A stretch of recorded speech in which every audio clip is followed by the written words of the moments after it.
CEJUAC y el Centro de Investigaciones Interdisciplinarias presentan Tiempo y Memoria con Cecilia Figueroa. Comenzamos. Buenas tardes, bienvenidos a una emisión más de este programa.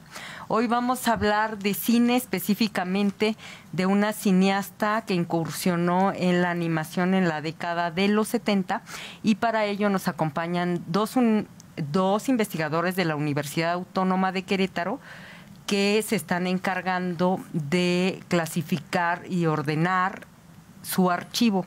Ellos son el doctor Samuel Lagunas. Hola Samuel, gracias por estar acá de nuevo. Gracias por invitarme y es un placer poder estar aquí. Gracias. Y la doctora Maite Murillo. Hola Maite. Hola Ceci, muchas gracias por la invitación. A ver, platíquenos, porque ganar estas convocatorias para financiar proyectos no es nada fácil. ¿Cómo es que ustedes logran a través de 2 financiamientos echar a andar esto? Bueno, primero hablar de Guadalupe. Sí. Guadalupe Sánchez Sosa es una cineasta, artista visual que nace en Veracruz, en Córdoba, en el año 55. Y cuando tiene 18, 19 años migra a la Ciudad de México, donde estudia en la Escuela Nacional de Artes Plásticas, en la Academia de San Carlos de la UNAM. Y allí ella, en sus primeras clases, va a empezar a realizar trabajos animados. Entonces, eso era muy, muy extraño en el panorama del cine mexicano. La animación que se estaba realizando en el país en ese entonces, pues sobre todo la hacían hombres. O sea, la animación en México se empezó a hacer desde los años 30. Y las mujeres solo aparecían como dibujantes, pero nunca en los créditos.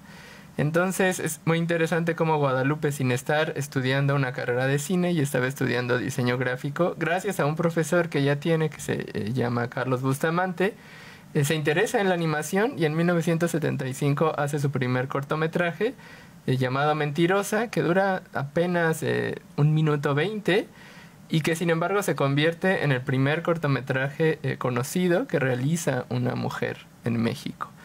Entonces, 1 año después, también para una materia, realiza otro cortometraje que lleva por título Y si eres mujer, y con ese adquiere mucha notoriedad. Ese ya empieza a ser distribuido en festivales, va a festivales en Alemania, va al Festival de Cuba en el 79, y a partir de ahí ella adquiere una notoriedad muy importante en el cine y en el mundo cultural de esos años.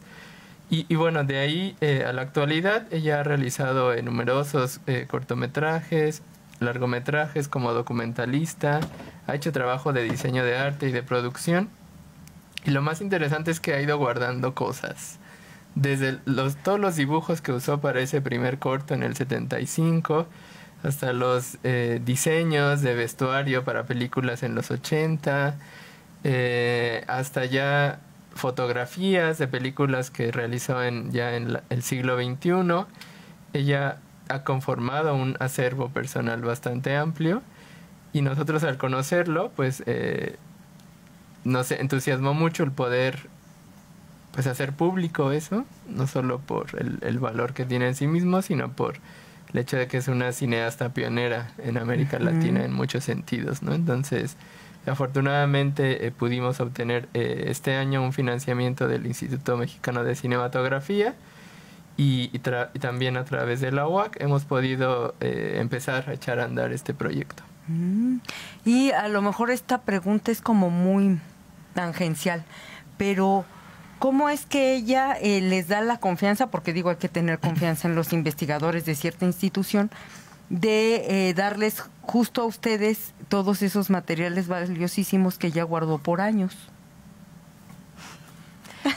Bueno, digo, si se puede saber. Sí, claro, sí, más bien como Samuel fue quien en un primer momento la conoció y la contactó, creo que a través de este festival de Annecy, ¿no? En Francia, que es un festival dedicado al cine de animación, a exhibirlo, a promoverlo y demás, ¿no?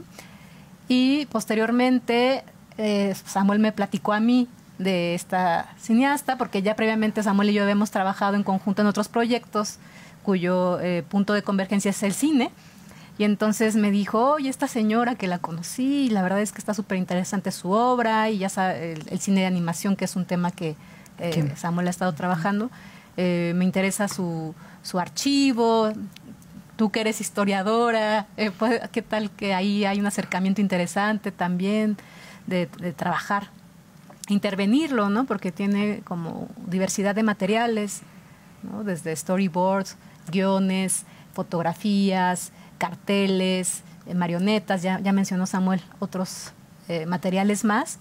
Y bueno, ¿no? Y estaba esta convocatoria de IMCINE que tiene este rubro de preservación y conservación de archivos fílmicos, y que pues es como algo, digamos, incipiente, ¿no? Que apenas en el 2020 se empezó a promover también este recurso para, no solo para distribuir y producir cine, sino también para preservar, ¿no? Como esta dimensión del patrimonio histórico, cultural, patrimonial, vaya. Entonces, como dándole esta dimensión súper importante al cine, ¿no? Como parte de nuestra memoria histórica también. Y pues bueno, fue un poco así el acercamiento, y cuando fuimos a su casa, que nos abrió las puertas, bueno, ya Samuel había ido previamente, pues siempre fue muy linda y mostrándonos de todo un poco, y la verdad es que sí, como un entorno muy cálido, y pues ya fue que me animé yo también a subirme al barco, pero en realidad ya somos un montón más, ¿no? Porque justo para la convocatoria de IMCINE, pues nos unimos, bueno, invitamos también a distintas personas de otras áreas de la facultad, justo para pues vincularnos de manera interna, por ejemplo, con el Fondo del Tesoro, donde pues las personas que están ahí involucradas tienen conocimientos de conservación y preservación de materiales documentales, fotográficos. Hay una chica que es restauradora también. En fin, entonces se arma un equipo muy interesante ahí, no solo con ella, sino también con becarios, ¿no? ¿De qué carreras? De la licenciatura en Historia, sobre todo, que también pues ahí hemos dado clases nosotros, como profesores hemos estado involucrados, y también desde la licenciatura en Humanidades y Producción de Imágenes, donde también damos clases, ¿no? Entonces, como que también la idea de involucrarnos de manera interdisciplinaria pues era uno de los retos interesantes aquí. Y hemos también trabajado, bueno, estamos trabajando con otras personas externas que también se dedican a la conservación y preservación, ¿no? Entonces, bueno, ahí ha sido como todo un reto, bueno, sobre todo pues Samuel como responsable del proyecto, en donde hemos estado también sorteando algunos obstáculos, pero ha sido también muy satisfactorio el trabajo tanto con estudiantes como con colaboradores de la UAC y externos, y sobre todo con la cineasta, ¿no? Que nos ha dado toda esta confianza, también abriéndonos sus puertas de su archivo, de su casa, de su familia, y no solo a nosotros, sino por extensión a todos nuestros colaboradores, ¿no? Lo cual a veces es muy difícil, pero bueno. Háblanos, porfa, de... Lo que pasa es que ahorita dices, hay gente que hace animación, y bueno, ahorita prendes una computadora y aunque tienes que tener talento es bastante fácil. Pero la técnica, para los que no nos dedicamos a esto, ¿cómo era esa técnica cuando ella inicia en los 70? ¿A mano alzada? Y luego cómo se plasmaba una imagen y luego la que sigue para que hubiera esta continuidad. Sí, bueno, vamos a empezar diciendo que en México el aprender a hacer animación es muy poco estudiado. De por sí el cine de animación se suele considerar como algo infantil, como algo pues muy norteamericano, de ciertos estudios como Disney, Pixar, y eso de alguna forma nubla nuestra percepción sobre el cine de animación fuera de Estados Unidos y especialmente en México. Hay que señalar también que en México se aprende a hacer animación, los primeros animadores imitando evidentemente el estilo de Disney. O sea, las primeras películas se hacían casi copiando los dibujos que veían en la televisión los cineastas, los animadores. Pero lo interesante es que Guadalupe no tenía mucho conocimiento ni de cine ni de animación. Ella se había acercado a un director canadiense llamado Norman McLaren, que él desde Canadá hacía cosas muy interesantes, sobre todo con esto que se llama stop motion, o que es tomar fotografías y unirlas, ¿no? O sea, 24 fotografías hacen un segundo y así vas moviendo, ya sea muñequitos de plastilina o muñequitos de papel, articulados, en fin. Entonces ella se encuentra con este director y después va a estudiar y pues queda fascinada como con la técnica. Y sí, el primer trabajo que ella hizo, Mentirosa, consta de aproximadamente 121 dibujos que se hacen evidentemente primero en papel, también se hacen en acetatos y los acetatos se colocan sobre una mesa que se llama mesa de animación y bueno, se va tomando la imagen, ¿no? Se va capturando a través del carrete. Es un trabajo corto, sin embargo, pues es un trabajo muy significativo porque también es un trabajo de corte feminista y eso es clave también para la voz de Guadalupe, que siempre ha hecho esta animación a contracorriente, ¿no? O sea, desde el feminismo, desde el defender los derechos de las mujeres, los modos de representación de las mujeres. Y bueno, ella después empieza a hacer estas figuras con recortes, pero siempre como muy experimental, ¿no? O sea, ella, y de forma muy intuitiva.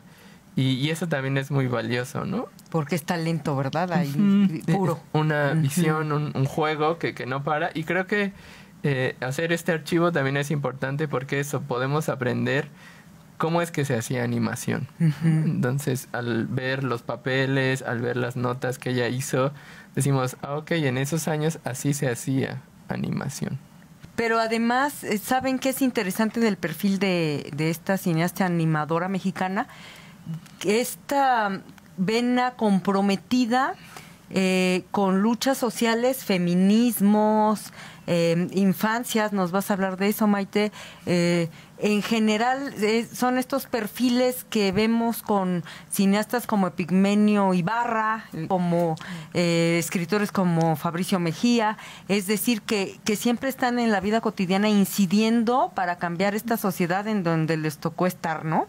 Y en ese sentido, ¿qué nos pueden decir de Guadalupe, qué se llama? Sánchez Sosa. Sí, bueno, justo también, el feminismo es central también, ¿no? Pero quizás también se va articulando con otros temas que tienen que ver, por ejemplo, con las infancias, ¿no?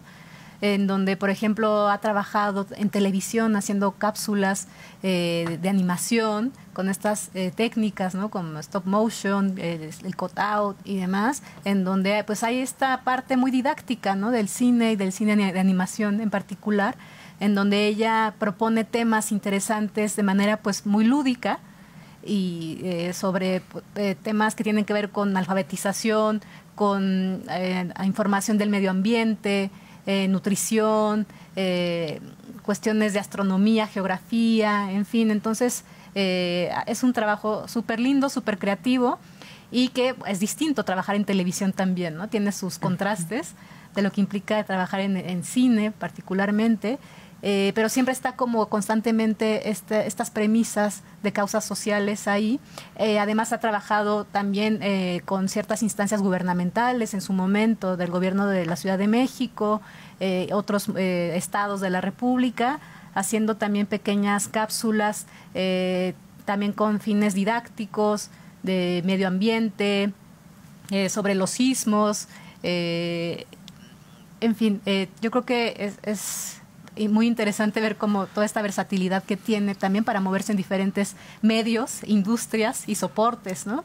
Entonces, justo en estos últimos meses que hemos estado trabajando con ella, pues nos ha platicado también de cómo ha estado interviniendo a través de talleres con niños, ¿no? Que ofrece talleres en diferentes instancias gubernamentales también, en donde aprenden ciertas técnicas de dibujo y demás. Entonces tiene como esta afinidad y empatía con las infancias muy cercana, que va más allá del hecho de relacionar animación con niños, ¿no? Sino que sí hay como todo un aprendizaje significativo más allá de las técnicas, yo creo, ¿no? Estos mensajes que están ahí subterráneos de causas sociales, feministas, medioambientales, etcétera, y pues sí, ahí tiene esa vena muy presente.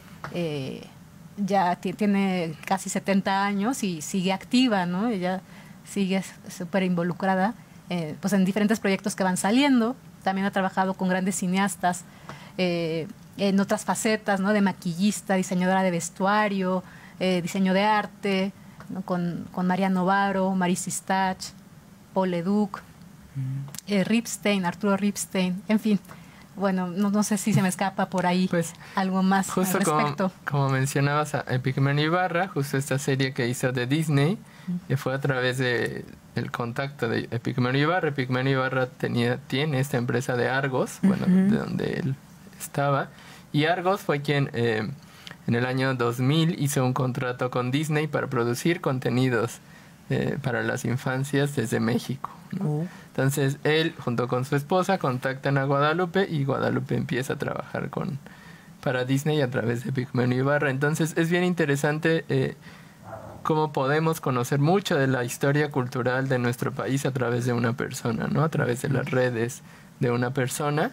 Y hay muchos nombres que se van tejiendo en la historia de Guadalupe. Y además, fíjense que ahorita suena fácil decir, viajó de su Veracruz natal y se fue a la Ciudad de México y estudió diseño gráfico. Sí, pero en los 70s la pregunta es ¿cuántas mujeres mexicanas de lo que llaman despectivamente provincia podían acceder a una educación superior y en diseño, ¿no? ¿De eso no les ha platicado? Es que sí. ¿Saben a qué me remitió? A esa foto de no sé si es la graduación, pero es una foto formal, porque todos están así muy trajeados y bien vestidos, de Ifigenia Martínez, que acaba de fallecer, que ella es un chorro de hombres y ella ahí, ¿no? Por eso les hago esta pregunta. Sí, pues justo en este proceso de reconstrucción de su archivo, ha sido pues también la versatilidad un poco pensando desde nosotros de cómo podemos como enriquecer ese archivo, y hemos también trabajado en ciertos procesos también de investigación, de indagación, y entre esas tareas ha estado pues entrevistarla, ¿no?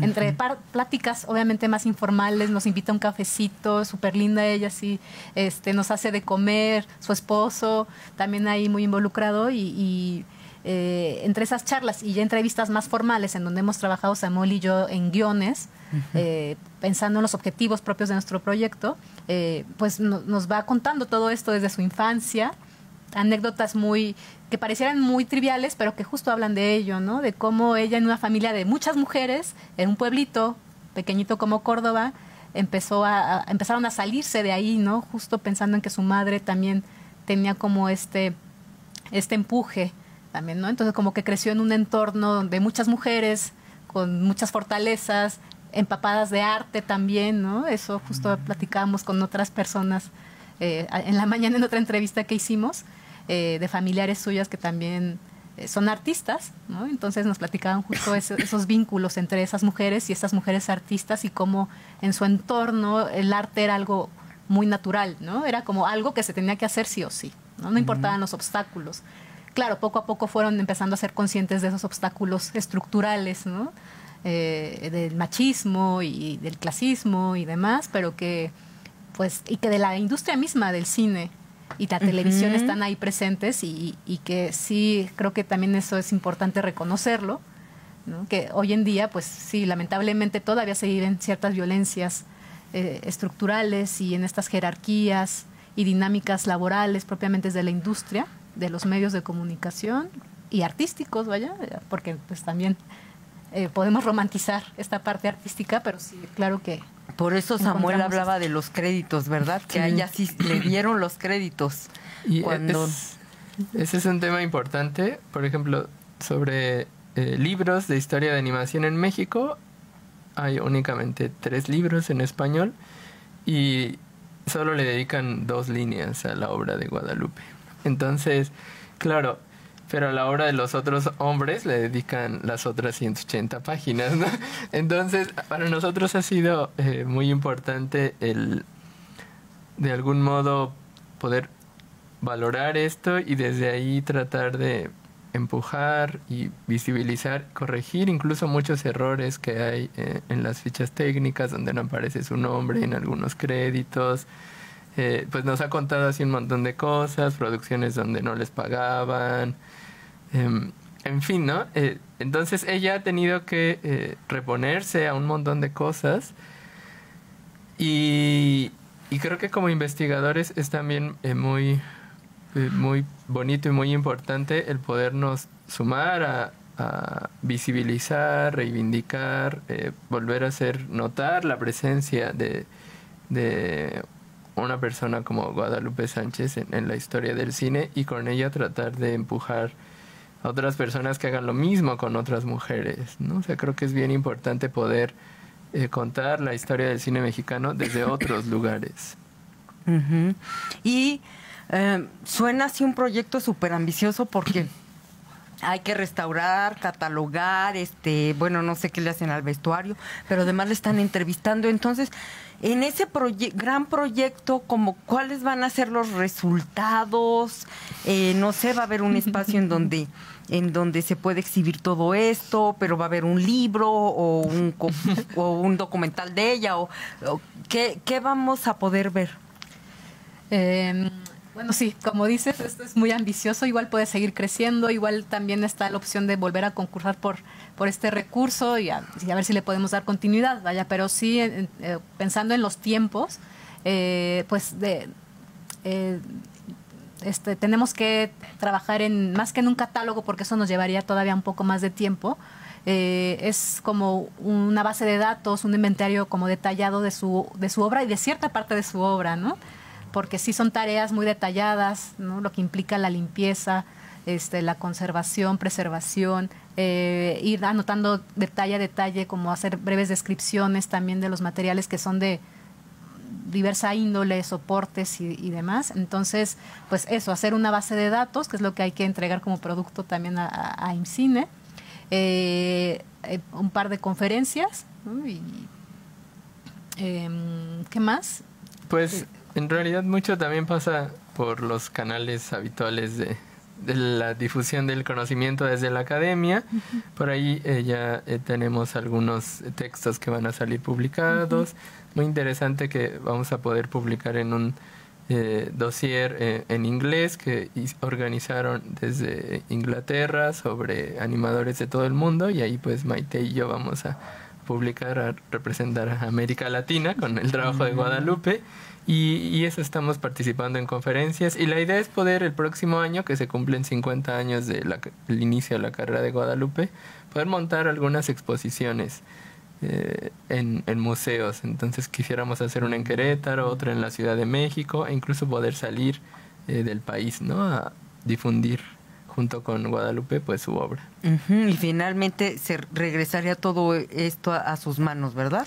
Sí, porque pues eso implica ya otro tipo de negociaciones también, ¿no? Pero sobre uh-huh. todo creo que ha sido muy significativo también este proceso para ella, porque así como hemos removido su archivo, tal cual también hemos removido su archivo memorístico y sus emociones, supongo, ¿no? Sí, claro, porque nos ha contado también cosas más íntimas y demás, y sobre todo otro tema que por ahí quizás no lo hicimos más explícito fue pues el tema de la maternidad, ¿no? Que también es un tema que atraviesa a estas mujeres, y ella nos ha compartido tanto su experiencia y como que siempre un punto de referencia en su línea de vida es su maternidad, ¿no? Así de, sí, me acuerdo cuando nació mi hija y entonces ahí estaba haciendo tal cosa, ¿no?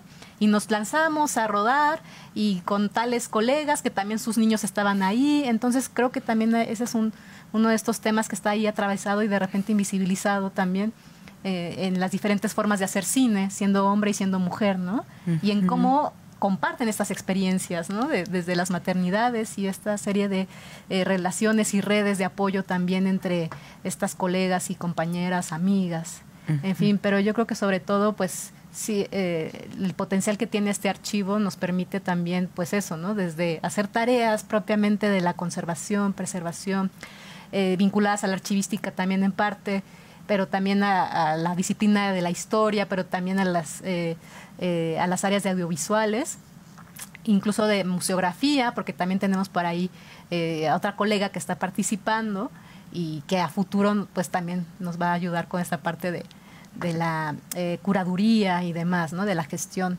Entonces creemos que este archivo tiene un potencial enorme, tanto para difundir la obra y reivindicar a esta mujer, como también para los compañeros que están involucrados, que hacen distintas tareas y que poco a poco también van como significando una obra de que quizás en un primer momento les era muy ajena y ahora pues ya están conociéndola también a ella a través de su arte, ¿no? Y es lindo que ya cuando la encuentran frente a frente, porque la han estado conociendo ya en persona, pues como que les resulta también muy lindo. Ya entrañable, ¿no? Pues se nos terminó el tiempo, pero por favor, invítanos al diplomado en documental creativo. ¿En dónde podemos buscar la convocatoria para inscribirnos? Bueno, pues todavía por ahí sigue cargada en redes, ya empieza, ya.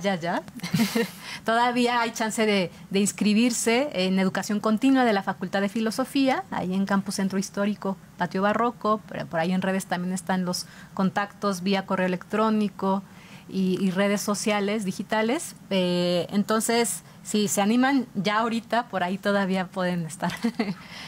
Podrían ingresar a la página de Facebook de la Facultad de Filosofía, sí, claro. UAC, y ahí está la convocatoria. Sí, claro, okay. sí. Muchas gracias, doctores Samuel por y la Maite. invitación otra vez. Muchas gracias a ustedes por la invitación. Y a nuestros televidentes nos vemos en la próxima emisión. Buenas tardes. TV UAC y el Centro de Investigaciones Interdisciplinarias presentaron Tiempo y Memoria con Cecilia Figueroa. Gracias por acompañarnos.